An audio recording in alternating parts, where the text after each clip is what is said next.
જય સોનારાયણ. Welcome to our e learning class of Gokuldham.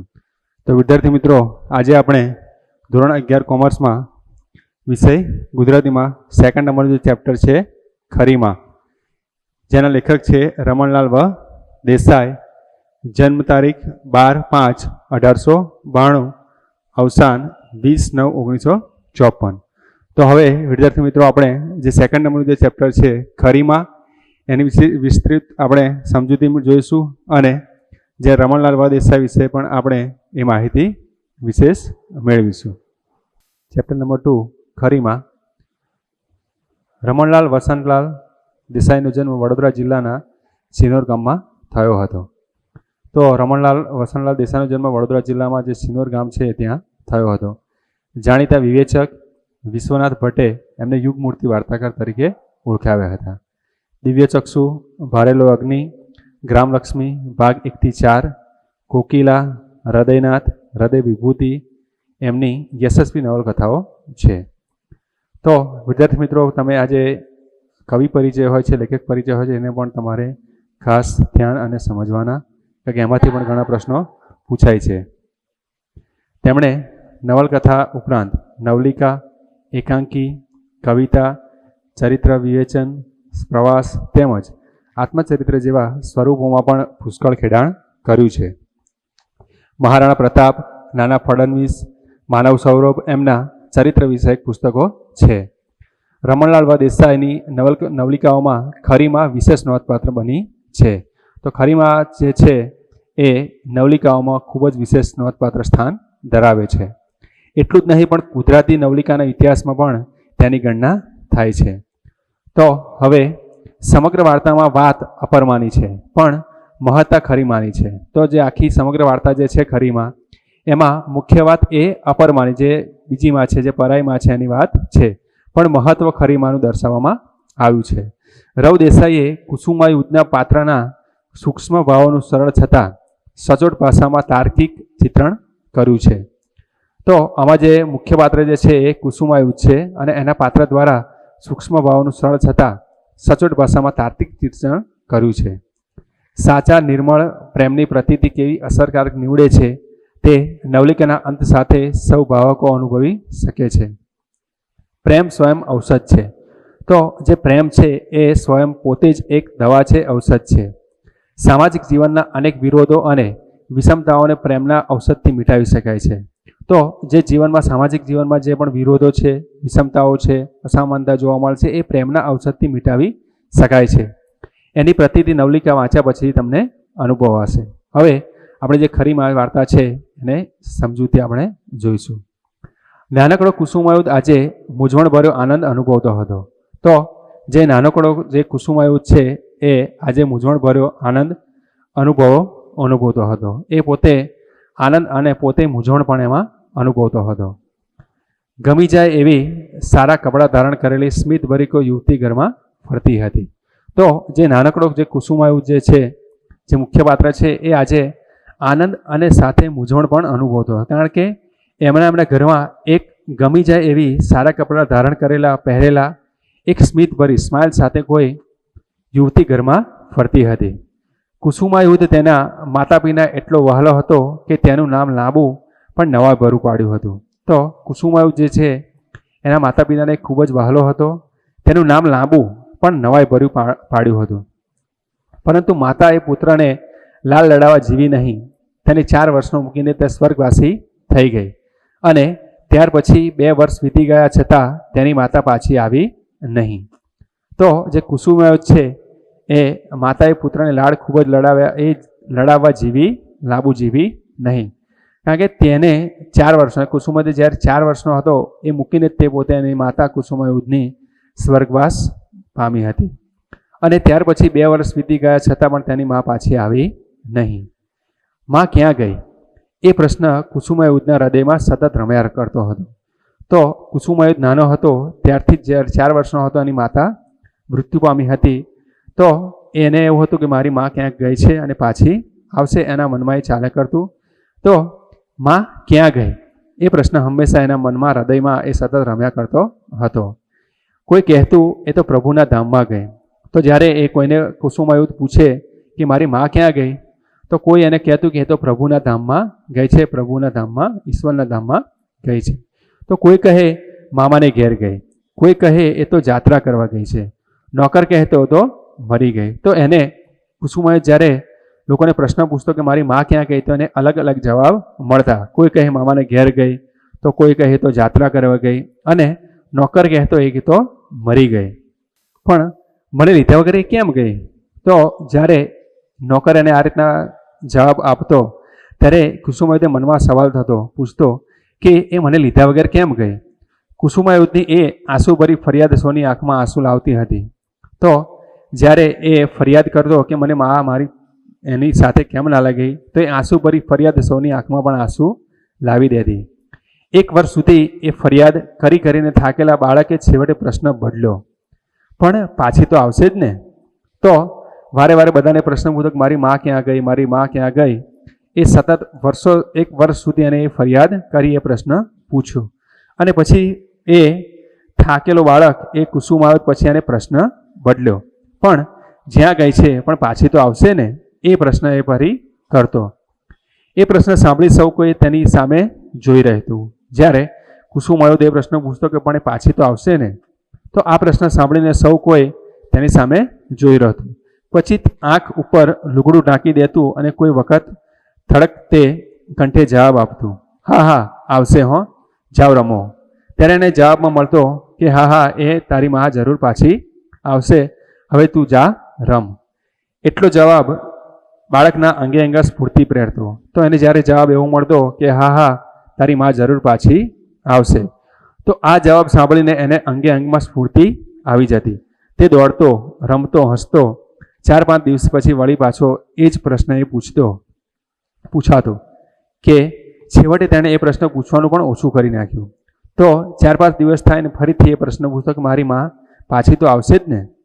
પછી છેવટે તેણે એ પ્રશ્ન પૂછવાનું પણ ઓછું કરી નાખ્યું કે મારી માં પાછી તો આવશે ને.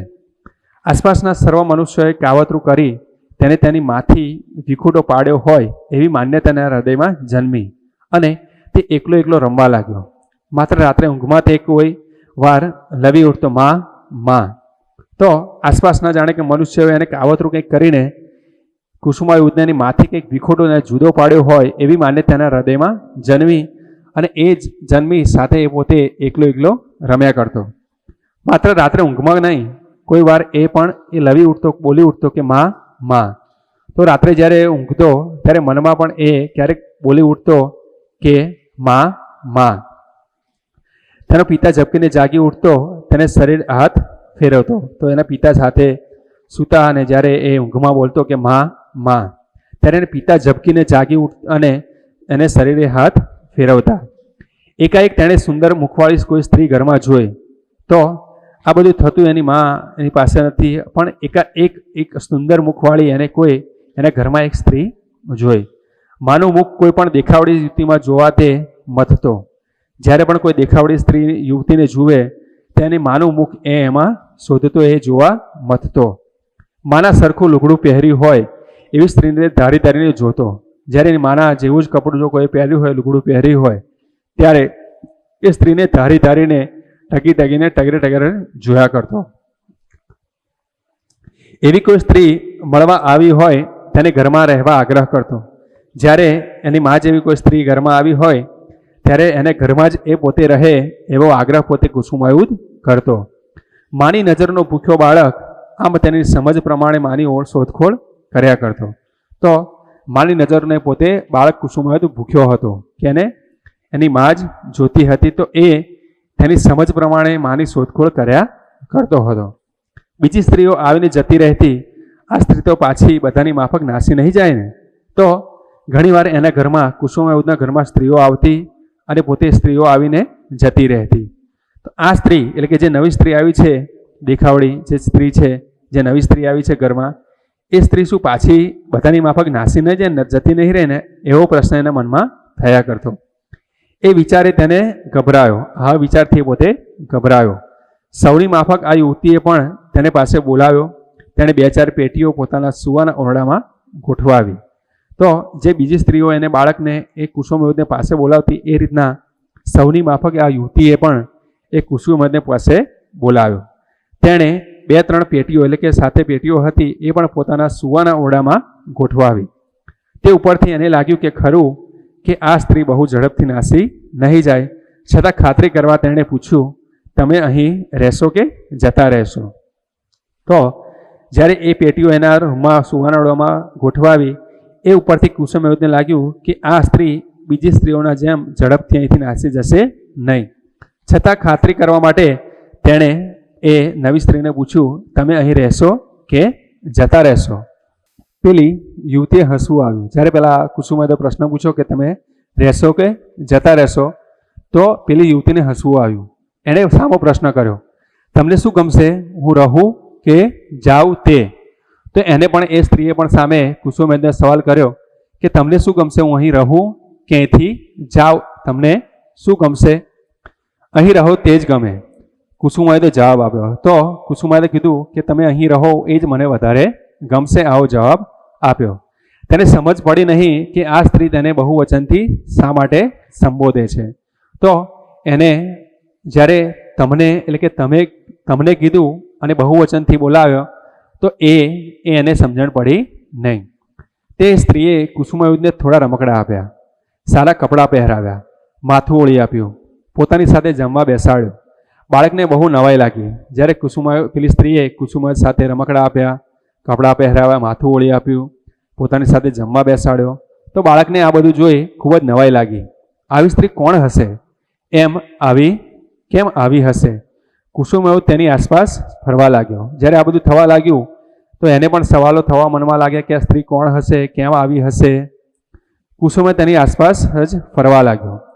તેને એમ પણ લાગ્યું હશે કે પોતાની માફક પિતાને પણ આ સ્ત્રી ગમી છે ખરી, પરંતુ પિતા આગળ તે બહુ ધીમે ધીમે કેમ બોલતી હતી? તો તેને લાગ્યું કે કુસુમાયુધને કે આ પણ મને જેમ ગમે છે એમ પણ પોતાની માફક પિતાને પણ આ સ્ત્રી ગમી છે ખરી, પરંતુ પિતા આગળ તે બહુ કેમ ધીમે ધીમે બોલતી હતી, આડું કેમ જોયા કરતી હતી, આછું આછું હસતી કેમ હતી? આ સ્ત્રી ઘરમાં રહ્યા જ કરે તો કેવું સારું. માં પણ કેવી ઠરીને ઘરમાં રહેતી હતી. તો આવા ઘણા સવાલો એને મનમાં થયા કરતા કે કેમ આવું આછું આછું હસે છે, કેમ આડું જોયા કરે છે. તો પણ માં પણ કેવી ઠરીને ઘરમાં રહેતી હતી. કુસુમાયુધ રહેવાયું નહીં એટલે સૂતા પહેલાં તેણે પૂછ્યું, તમે મારા સગા થાવ કે નહીં? તો કુસુમાયુધથી રહેવાયું નહીં અને તરત જ એને પેલી સ્ત્રીને સૂતા પહેલાં પ્રશ્ન પૂછ્યો કે તમે મારા સગા થાવ કે નહીં? તો સામે જવાબ મળ્યો કે હા. શા સગા થાવ? તો આપણા બંને વચ્ચેનો શું સંબંધ થાય? તો યુવતી સહેજ અટકી, તેની આગળ સ્થિર થઈ. તેને સકવણથી સમજ નહીં પડી હોય કે શું. તો યુવતી જ્યારે એને પૂછ્યું કે તમે મારા શું સગા થાવ, ત્યારે યુવતી જે જવાબ આપવા સહેજ અટકી, તેની આંખ સ્થિર થઈ ગઈ. તેને સકવણની સમજ નહીં પડી હોય કે શું? તો આવો પ્રશ્ન પણ યુવતીના મનમાં થયો. તત્કાળ સ્થિર થઈ તેણે જવાબ આપ્યો, હું તમારી મા થાવ. તો એને પણ જવાબ એ સ્ત્રીએ એ કુસુમાયુધને આપ્યો કે હું તમારી મા થાવ. મા?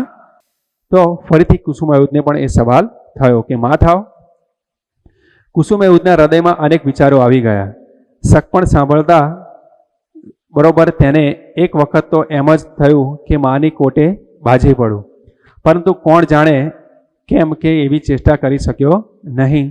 છતાં તેણે સ્ત્રીનો હાથ પકડી લીધો અને પોતાને 2 હાથ વડે દાબ્યો. માં કહેરાવા માગતી સ્ત્રી જરા હસી, પરંતુ એકલું હસવું કેમ બસ થાય? શા માટે તે પોતાને ખોળામાં લઈ વહાલ નથી કરતી? કુસુમાયુધે શંકા પૂછી, તમે મારા મા થાવ? તો કુસુમાયુધને જ્યારે એ હૃદયમાં અનેક વિચારો આવી ગયા કે સકપણ સાંભળતા કે જ્યારે એને કીધું કે તમારી મા થાવ, તો આ સકપણ સાંભળતા બરોબર તેને વખત એમ થયું કે માની કોટે એટલે કે એની ગળે જઈને હું વળગી પડું, પરંતુ કોણ જાણે કે એવી ચેષ્ટા એ પોતે એને ગળે વળગી શક્યો નહીં. છતાં એને સ્ત્રીનો હાથ પકડી લીધો અને પોતાને હાથ વડે દાબ્યો. તો એ ચેષ્ટા પેલી ના કરી શક્યો કે એને ગળી વળગી પડે. એનો હાથ જે સ્ત્રીનો હતો એ પકડી લીધો અને 2 હાથ વડે દાબ્યો. માં કહેરાવા માગતી સ્ત્રી જરા હસી. તો જે એને પણ માં કહે પેલો કુસુમાયુધ એ એને સાંભળવું હતું, પરંતુ એકલું હસવું કાંઈ બસ થાય નહીં. તો એ કુસુમાયુધને શંકા થઈ અને ફરીથી એને સવાલ પૂછ્યો, તમે મારા માં થાવ? બાળકની બુદ્ધિ મોટાને તાવે છે. તો બાળકની જે રીતે બુદ્ધિ હોય છે મોટાને પણ એ જાણે કે કસોટી કરતી હોય એવું લાગે છે. પરણીને આવી તે પહેલે દિવસે એક બાળક આ યુવતીની કપરી પરીક્ષા લેતો હતો. તો આજ ફર્સ્ટ એટલે કે પહેલો દિવસ હતો અને પરણીને આવેલી સ્ત્રીને જ આજે એક બાળક આ યુવતીની કપરી એટલે કે પરીક્ષા લેતો હોય એવું લાગ્યું. તે જાણતી હતી કે મારે એક બાળકને ઉછેરવાનો છે. તો એને ખ્યાલ હતો કે મારે કોઈ એક બાળકને ઉછેર કરવાનો છે. તે જાણીને તેણે પોતાના લગ્ન થવા દીધા હતા. પરંતુ બાળ ઉછેર એ માને જ અતિ વિકટ થતો પડતો પ્રશ્ન અપર માને તો ઘણો વિકટ થઈ પડે એવો હતો. તો એ સ્ત્રીને ખ્યાલ હતો કે મારે એક બાળકને ઉછેરવાનો છે, પરંતુ બાળ ઉછેર માટે અતિ વિકટ થતો પ્રશ્ન અપર માને તો ઘણી વિકટ પરિસ્થિતિ એને સામે ઊભી હતી. એની તેને પૂરી ખબર ન હતી, છતાં તેણે જવાબ આપ્યો, હા ભાઈ, હું તમારી ખરી માં થાવ. હો, તો એને જવાબ આપ્યો, હું તમારી ખરી માં થાવ. ત્યારે તને મને તું કહીને કેમ બોલાવતા નથી? તો જો તમે જ મારા માં હોવ, ખરી માં હોવ, તો તમે મને તું કહીને કેમ બોલાવતા નથી? તો પેલીએ જવાબ આપ્યો સ્ત્રીએ કે એમ હવે હું તમને તું કહીને બોલાવીશ. અને હું તમને શું કહું? તો કુસુમાએ સવાલ સામેથી ફરીથી પૂછ્યો કે હું તમને શું કહું? તો પેલી સ્ત્રીએ કીધું, બહેન કહેજો. માં કે બા જેવો શબ્દોચ્ચાર સાંભળવાની એ યુવતીની હજી તૈયારી ન હતી. તો પેલી સ્ત્રીએ કીધું, તમે મને બહેન કહેજો. હવે માં કે બા જેવો શબ્દોનો ઉચ્ચાર સાંભળવાની હજુ યુવતીની હજી તૈયારી હતી નહીં. પત્ની તરીકેના કઈ કોડ તેને પૂરવાના હતા. તો પત્ની તરીકેના જે પણ એની જે કોડ હતા એ પણ હવે પૂરવાના બાકી હતા. માં કે બા શબ્દ તો બહુ ગરડો પડે એમ તેને લાગ્યું. બાળક હતાશ થયો એ તેની ખરી માં ન હતી. નિશ્વાસ નાખી તે ઊંઘી ગયો. તો ફરીથી પછી એને મનમાં જ્યારે એવું હતું એટલે કીધું કે મને બહેન કહેજો. તો પછી એને થોડું એવું લાગ્યું પેલા બાળકને કે અમારી ખરી માં છે નહીં. તો એ બાળક હતાશ થઈ ગયો અને એ નિશાસો નાખીને પાછો એ ઊંઘી ગયો. બાળક કુસુમાયુધના પિતાને ફરી લગ્ન કરવાનો નિશ્ચય કર્યો. તો જે બાળક એ કુસુમાયુધના પિતાએ ફરી લગ્ન કરવાનો નિર્ણય કર્યો અને પુરુષના એ હકનો તત્કાલ સ્વીકાર થયો અને તેના લગ્ન થયા. તો કુસુમાના જે પિતા હતા એને ફરીથી લગ્ન કરવાનો નિર્ણય કર્યો.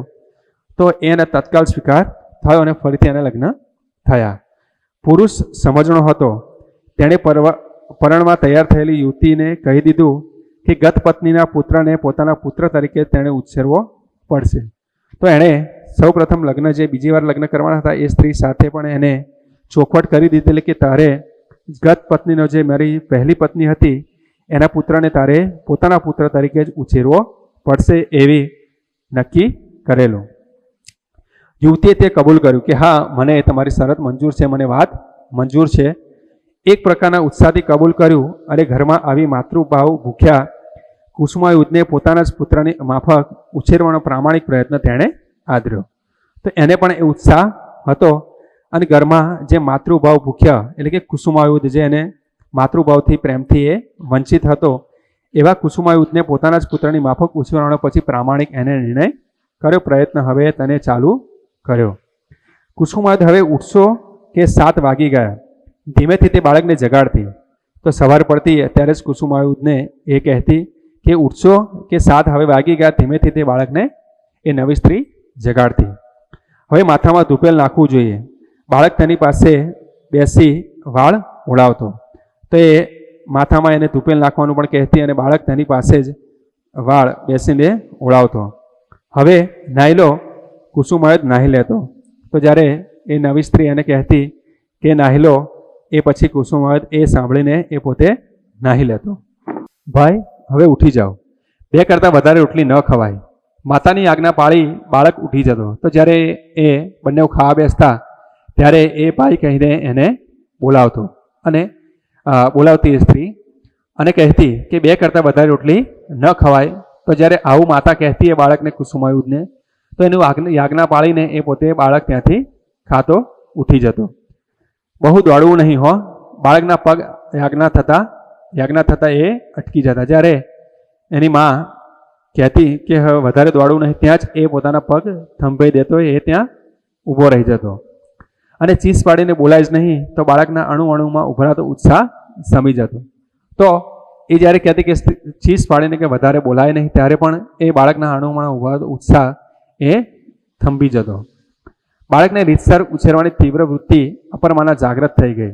તો પછી એ જે બાળક હતું કુસુમાયુધ હતું એને રીતસર ઉછેરવાની તીવ્ર વૃત્તિ જે એનામાં હતી એ અપરમાન એટલે કે પેલી નવી સ્ત્રીના જાગૃત થઈ.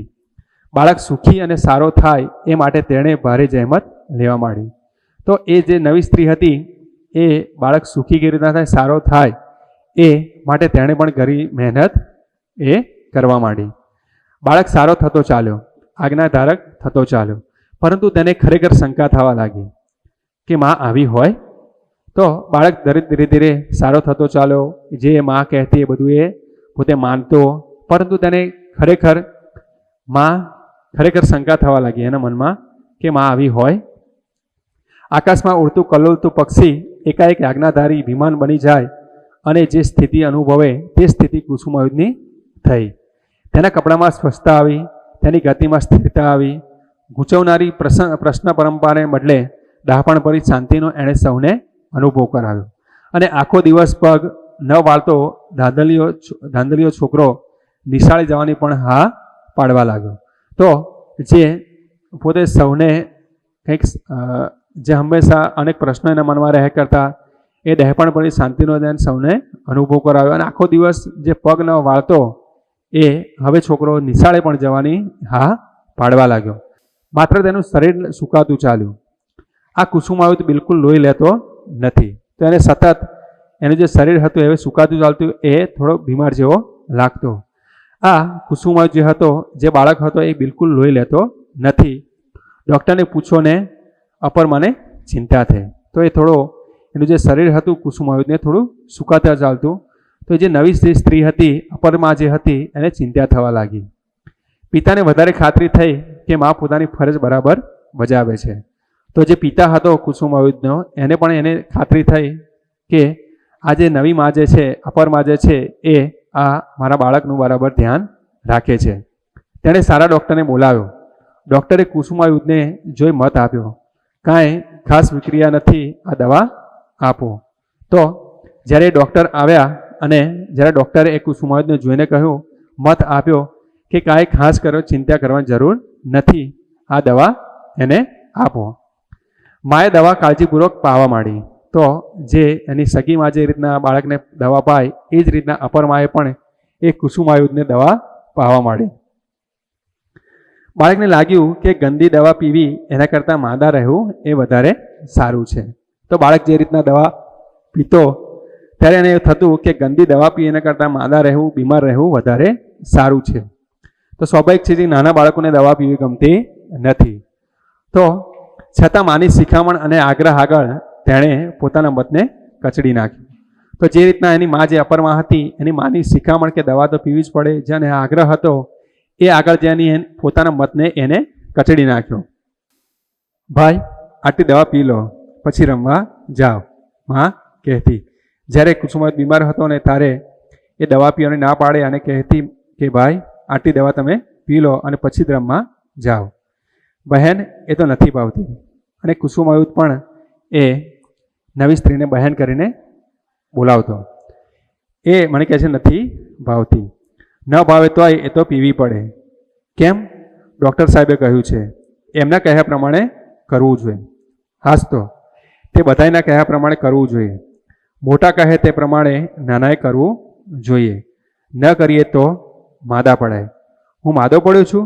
હા, જરાક. દવા ન પીવું તો મરી જવાય. તો જ્યારે એ અપરમાં જે હતી એ કુસુમાને ભાઈ કહીને સંબોધન કરતી અને જે કુસુમાયુધ છે એ નવી સ્ત્રીને બહેન તરીકે સંબોધન કરતો. તો એ જ્યારે દવા પીવાની ના પાડે ત્યારે એને આગ્રહ કરતી કે દવા પી લો. તો અને ડૉક્ટર સાહેબે કહ્યું છે, અને જો ડૉક્ટરના કહ્યા પ્રમાણે ના કરીએ તો આપણે એ તરત સાજા થઈએ નહીં. અને મોટા કહે પ્રમાણે નાનાએ કરવું જોઈએ. ન કરીએ તો આપણે માંદા પડાય. તો કુસુમાયુધ કહેતો કે હું માદો પડ્યો છું? હા, જરાક. દવા ન પીવું તો સ્કૂલમાં કહું દવા નહીં પીવું તો કે મરી જવાય. અપરમાએ બીક બતાવી. બાળકને તે ધમકાવતી નહીં. બાળક ઉછેર વિશે તેણે ઘણું વાંચ્યું હતું એટલે ધમકાવા કરતાં વાદ વિવાદ કરી બાળકને નિરુત્તર બનાવી તેની પાસે પોતાનું કહ્યું કરાવતી. તો એ અપરમાં એને બીક બતાવતી કે દવા ના પીએ તો મરી જવાય. બાળકને ધમકાવતી નહીં. બાળ ઉછેર વિશે એને ઘણું બધું વાંચ્યું હતું એટલે એને ધમકાવવાનું બંધ રાખ્યું અને વાદ વિવાદ એટલે વાર્તાલાપ કરીને જ પછી એને એ પોતાનું કહ્યું કરાવતી. આટલી લાંબી વાત ક્વચિત થતી, પરંતુ થતી ત્યારે બાળકને શાસ્ત્રીય રીતે સમજાવવાનો તેને સંતોષ થતો. જો કે બાળકનો મત એ વિશે જુદો જ હતો. મરી જવાય તો શું ખોટું? શાંત બની દવા પી જતા બાળકના હૃદયમાં પ્રશ્ન થયો, તો મરી જવાય તો એમાં શું ખોટું છે? તો આ સવાલ જ્યારે દવા પીતો ત્યારે એના હૃદયમાં થતો. મા મરી ગઈ કે છે એમ કોઈ કહેતું હતું તેને પોતાની માતા સંબંધી ઝાંખી ભૂલાઈ જવા આવેલી વાત યાદ આવી. હું પણ મરી જાઉં તો માને મળાય નહીં? તો એને કોઈ કહેતું કે તારી મા મરી ગઈ છે, તો ક્યારેક એને પણ સવાલ થતો મનમાં કે હું મરી જાઉં તો માને મારી મા સાથે મારે મળાય. તેના મને તર્ક કર્યો. એ તર્ક તેને પ્રમાણરૂપ લાગ્યો. દવા અને કાળજી છતાં કુસુમાયુધ ખરેખર માદો પડ્યો. તો એ રીતના એ પ્રમાણરૂપ એ લાગ્યો અને દવા અને કાળજી છતાં કુસુમાયુધ ખરેખર માદો પડ્યો. ભાઈ, તમને શું થાય છે? નિત્ય નિયમ પ્રમાણે નાહીને જમવા આવતા બાળકને માતાએ પૂછ્યું. તો જે રીતના નિત્ય એટલે કે રોજ નિયમ પ્રમાણે નાહીને જમવા આવતો બાળકને એ નવી સ્ત્રીએ માતાએ પૂછ્યું કે તમને શું થાય છે? કાંઈ નહીં બહેન, કુસુમાયુધે જવાબ આપ્યો. અરે પણ તમારી આંખો તો લાલ થઈ ગઈ છે. મને ખબર નથી. અને આ શરીર ઉપર રૂવા ઊભા થઈ ગયા છે. જરા ટાઢવાય છે ત્યારે તમે નહાવા શું કરવા ગયા? તો એ કુસુમાયુધને જ્યારે એ સ્ત્રીએ માતાએ પ્રશ્ન પૂછ્યો કે તમને શું થાય છે, તમારી આંખ લાલ કેમ થઈ ગઈ છે, તો એ કહે છે મને ખબર નથી. તો માતા કહેતી કે તમારી જે શરીર પર જે રૂંવાટી છે એ પણ કે ઊભી થઈ ગઈ છે. તો કે મને જરા ટાઢવાય છે, ઠંડી લાગે છે. તો પછી તમે નહાવા કેમ ગયા? નહાયા સિવાય જમાય નહીં, અને જમ્યા સિવાય તો નિશાળે કેવી રીતે જવાય? તો કુસુમાયુધ કહેતો કે નાહ્યા વિના ચાલે નહીં, અને એ નાહ્યા વિના જમાય પણ નહીં, અને જમ્યા સિવાય સ્કૂલે જવાય નહીં. કુસુમાયુધે પોતાના જીવનને ઘડતા એક ગૃહ નિયમનું પ્રમાણ ટાંક્યું. એમ કરતાં બાળક વધારે કંપી ઉઠ્યો. માતાએ જોયું કે કુસુમાયુધના દાંત કકડી ઉઠતા હતા. તેણે બૂમ પાડી, અરે બાઈ, જોને ભાઈને તાવ તો નથી આવ્યો ને? નોકરબાઈએ આવી બાળકના શરીરને હાથ અડાડ્યો અને કહ્યું, બા સાહેબ, શરીર તો ધીક્યું ઉઠ્યું છે. તો એને જ્યારે દાંત કકડતા જોયા એ માતાએ, અને તરત જ બૂમ પાડી કે અરે બાઈ, એટલે કે જે નોકરબાઈ હતી એને બોલાવી. તો જોયું ને કે ભાઈને તાવ તો નથી આવ્યો ને? તો નોકરબાઈએ તરત જ બાળકના શરીરને હાથ અડાડ્યો અને કહ્યું, બા સાહેબ, શરીર તો ધીકી ઉઠ્યું એટલે કે ગરમ છે.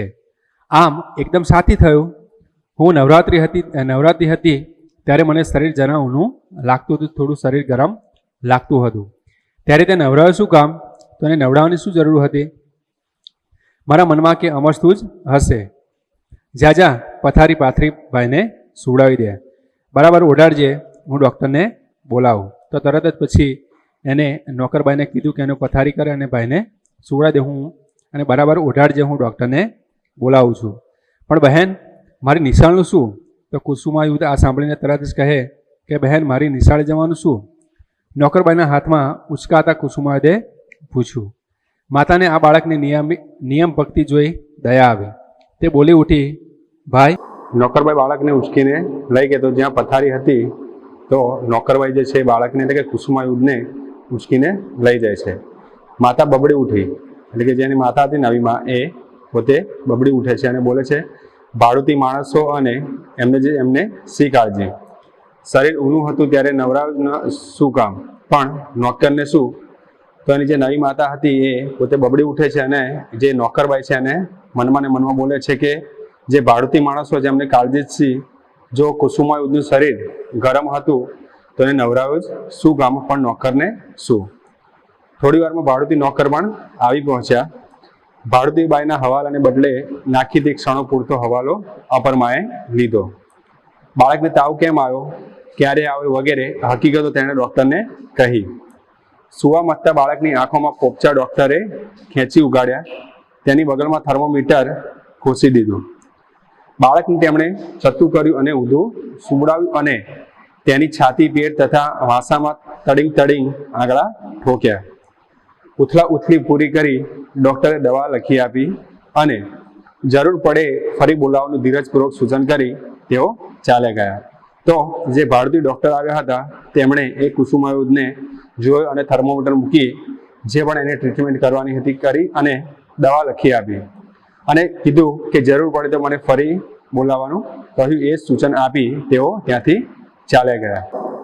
બાળકનો તલખાટ વધી ગયો. તેનો દેહ આમ તેમ તરફડતો હતો. માતાએ ડૉક્ટરને ફરી બોલાવ્યા. બાળકના પિતાએ પણ કચેરીમાંથી બોલાવ્યા.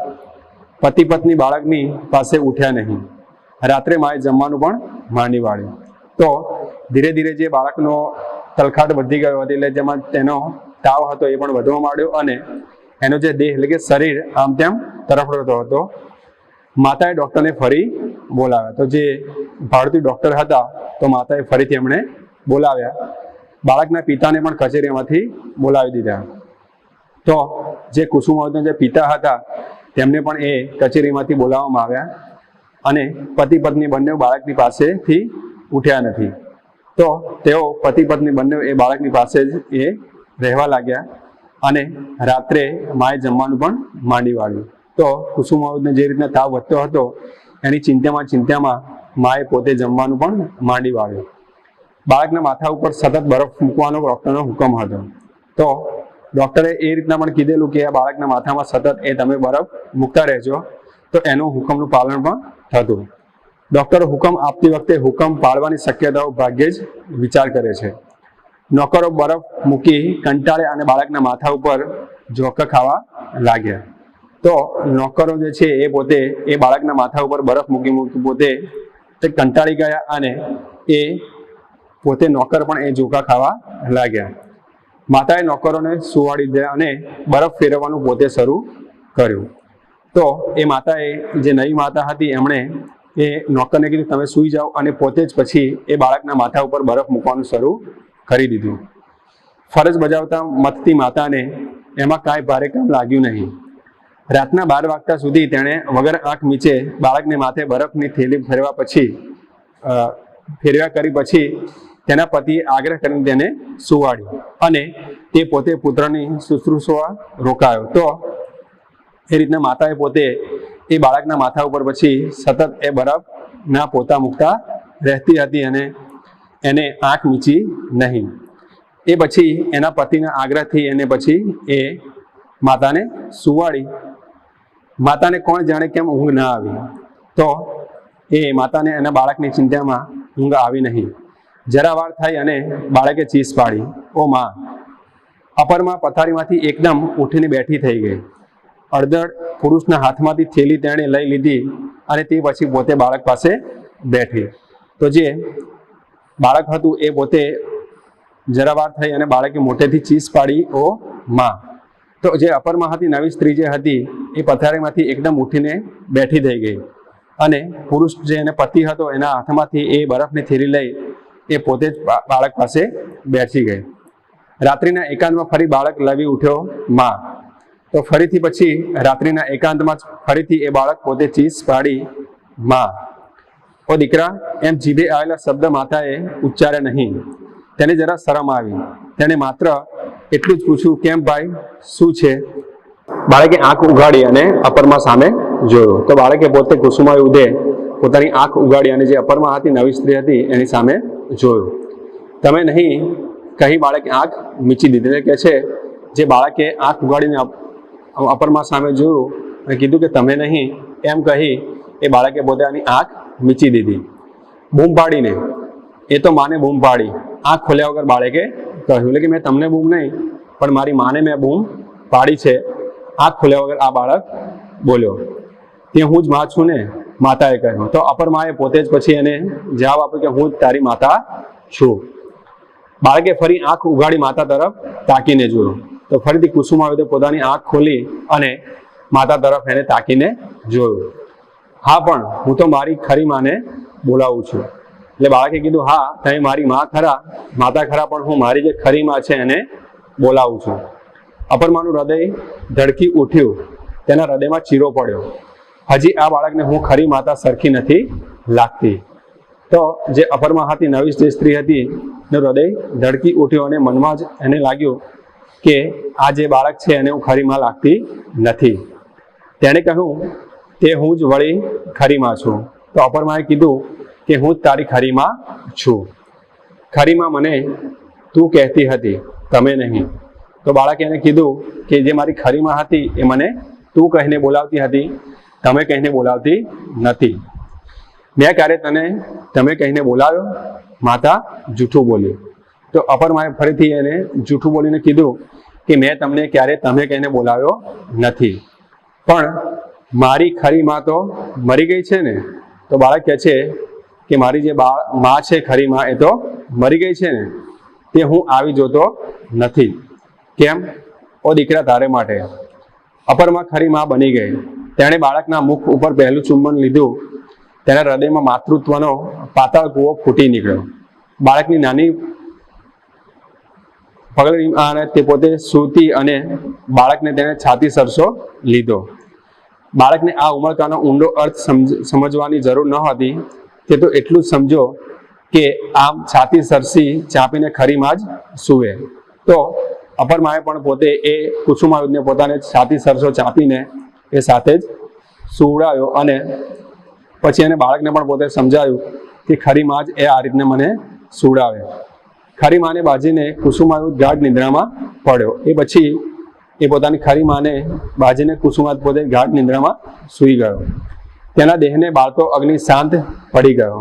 તો જે રીતના બાળકના મનમાં જે ચાલતું હતું એનો જે અગ્નિ હતો એ પછી શાંત પડી ગયો. હવે તેના મસ્તક ઉપર બરફ મૂકવાની જરૂર ન હતી. તો હવે જે બાળકના માથા ઉપર જે બરફ મૂકતા હતા એ હવે મૂકવાની જરૂર હતી નહીં. આજે તે માની અમૃતભરી સોળ પામ્યો હતો. તો એની જે ખરી માનો જે પ્રેમ હતો એ જ પ્રેમ એને પછી અપરમામાં જોવા મળ્યો. તો અહીં વિદ્યાર્થી મિત્રો આપણો જે સેકન્ડ જે ચેપ્ટર હતો ખરીમાં એ આપણે અહીંયા પૂર્ણ કરીએ છીએ. Thank you.